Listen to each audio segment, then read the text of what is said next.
Usmonlilar sultoni Murod I o'g'li Boyazid Yildirimga qilgan vasiyati haqida o'qiganmisiz?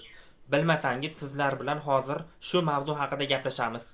Sulton Murod o'g'liga hech qachon ota yurtingiz Movarounnahrga qilich ko'tarmang. Biling, biz bola turklarmiz. Turon Movarounnahr esa ota turklar makoni. Otaga bosh ko'targanning kosasi oqarmaydi va o'zi ham halok bo'ladi, deya o'g'li Boyazid Yildirimga vasiyat qiladi. Murod I 1389-yilda Kosova jangida vafot etadi. Boyazid Yildirim esa zudlik bilan taxtni egallab, o'zining ukasi Yakub Chalabiyni chaqirtirib, uni taxt uchun raqib sifatida ko'rib, uni o'ldiradi. Bu voqea Boyazidning hokimiyatini mustahkamlash yo'lidagi harakati sifatida qaraladi. Boyazid Yildirim hokimiyatga kelganidan so'ng Usmonlilar imperiyasining hududlarini yanada kengaytiradi.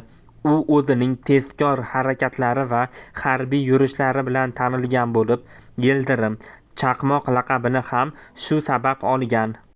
Ammo baribir Boyazid Yildirim Movarounnahr, ya'ni Temuriylar imperiyasi bilan ziddiyatga borib, Amir Temurni jangga chorlaydi va 1402-yili Anqara jangida Usmonlilar Temur qo'shiniga mag'lub bo'lib, Boyazidning o'zi esa asir olinadi.